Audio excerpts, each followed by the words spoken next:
আমার খবর। কেষ্ট মডেলে মিটিংয়ে গিয়েছিস? হ্যাঁ ওই শালা, কেষ্ট মডেলে মিটিংয়ে গিয়েছিস আবার?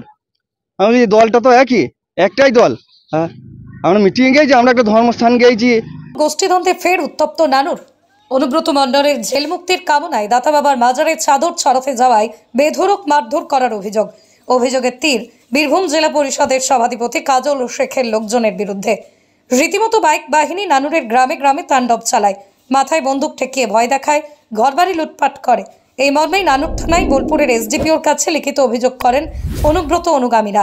অভিযোগ, নানুরের নওনগর কড্ডা গ্রাম পঞ্চায়েতের নবস্থা, পুরন্দরপুর, ছাতিম গ্রাম এলাকার অনুব্রত মণ্ডলের অনুগামীরা পাথর চাপড়ির দাতা বাবার মাজারে চাদর ছড়াতে গিয়েছিল অনুব্রত মণ্ডল এবং সুকন্যা মণ্ডলের জেল মুক্তির কামনায়।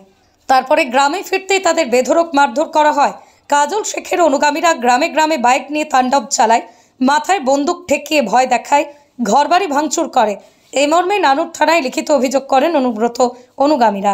পরে এদিন বোলপুরের এসডিপিও রিকি আগরওয়ালের কাছেও লিখিত অভিযোগ করা হয়। তৃণমূলের গোষ্ঠীদ্বন্দ্বের আতঙ্কে ঘুম ছুটেছে অনুব্রত অনুগামীদের, এমনটাই জানান তারা। আমাদের জেলা সভাপতি অনুব্রত মণ্ডল বা ওনার মেয়ে বিনা কারণে জেলে আছে, তাই আমরা গত শুক্রবার ওনার মঙ্গল কামনার জন্য আমরা পাথর চাবড়িতে চাদর চাপাইতে গিয়েছিলাম বা ওনার জন্য কিছু মঙ্গল কামনা করছিলাম। তো সেই সব করে আসার পরে গতকাল শনিবার সকাল থেকে না আমাদের ওপরে টর্চার আরম্ভ হয়। কালকে সকালে বাজার দিয়ে গিয়েছিলাম, মারধর, কানমুতুতে মেশিন লাগিয়ে দেওয়া। এটা করেছিল কাজলের অনুগামী লোক। আমরা ওই যে অনুব্রত মণ্ডলের চাদর চাপাইতে গিয়েছিলাম, উনি যাতে বেরিয়ে আসেন, বীরভূম জেলার লোক আবার যাতে শান্তিভাবে করে, তার জন্য আমাদের এইটা হচ্ছে অপরাধ। তো আমরা এর জন্যে আমরা থানাতে লিখিত দায়ী করেছিলাম। তা সেই লিখিত ভেবে আমাকে জীবনে প্রাণে মারা হুমকি দিয়েছিল। সে হুমকি সব কিছু করেও আমাদের সেই লিখিতভাবে কোনো কাজ হয় নাই। আবার আজ সকাল থেকে তারা কিন্তু প্রায় 3 ঘন্টা 4 ঘন্টা ধরে তাণ্ডব চালাইছে। পুলিশ কোনো ব্যবস্থা নেয়নি আমাদের। হ্যাঁ, নানুর থানায় গেছিলাম। তো আমার কাছে রিসিভ কপি আছে, এটা ওনারা রিসিভ করে দেয়নি আমার কাছে, না একটা কপি নিয়েছে, বলেছে চলে যান, ব্যবস্থা হয়ে যাবে।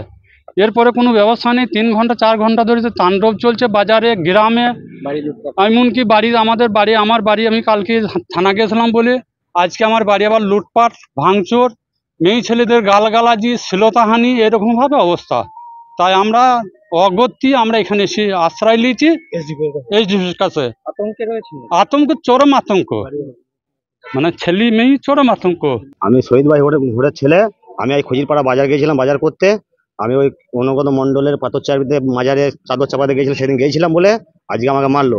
ওই যারা মারছে তারা সব সিপিএমের হামবাদী, তারা কাজলের লোক। আজকে তারা আজকে আমাকে শহীদ বাড়ি ঘোরের ছেলে আমাকে মারছে আজকে। ওই ছুটপুরে যে 11টার মার্ডার হয়েছিল তার আমি ভাইপু শফিক শেখ, তার আমার চাচার নাম। হ্যাঁ, আমাদেরকে মারছে, আমার শহীদ বাড়ি ঘুরে। ওই যে অনুব্রত মণ্ডলের সেই পাথর চাপড়ে গেছিলাম আমরা, সেই চাপড় চাঁদাইতে, ওই কারণে কেষ্ট দল করে মারছে। হ্যাঁ, কেষ্ট বিরুদ্ধে না, পুলিশ কোনো ব্যবস্থা নিচ্ছে না। গোষ্ঠীদ্বন্দ্ব পুরো মারছে আমাদেরকে। আমরা আজীবনই মার খেয়েছি। ওই ছুটপুরে আমার 11টা চাচা, যে আমার মার্ডার হয়েছে, একটা চাচা ছুটপুরি মার্ডার হয়েছে, বুঝলেন তো। ওই গ্রামে রফিক শেখ, খালেক শেখ, ওরা ছুটপুরে সাক্ষী মেন, ওর দিকে ঠিক মতো বেরোতে দেয় না রাস্তাঘাটে। আরও অভিযোগ, নানুর থানায় অভিযোগ করেও কোনো ফল হচ্ছে না, পুলিশ কোনো ব্যবস্থা নিচ্ছে না। যদিও এই ঘটনায় কোনো মন্তব্য করতে চাননি বীরভূম জেলা পরিষদের সভাধিপতি কাজল শেখ। বোলপুরের ভুবনডাঙ্গায় নজরুল পথের পাশে তৈরি হচ্ছে অভিপ্সা অ্যাপার্টমেন্ট। বোলপুর স্টেশন থেকে মাত্র 5 মিনিটে, বোলপুর কলেজ, স্কুল, স্বাস্থ্যকেন্দ্র থেকে মাত্র 4 মিনিটে, বোলপুর বাস স্ট্যান্ড এবং বিশ্বভারতী থেকে মাত্র 2 মিনিটেই পৌঁছে যাবেন অভিপ্সা অ্যাপার্টমেন্টে। রয়েছে নানান উন্নত মানের সুযোগ সুবিধা। অফিসের ঠিকানা Sanvi apartment 2, ground floor, Ramakrishna road, Bolpur. Booking করতে সত্বর যোগাযোগ করুন এই নম্বরে। দেখতে চোখ রাখুন আমাদের ফেসবুক ও ইউটিউব চ্যানেলে।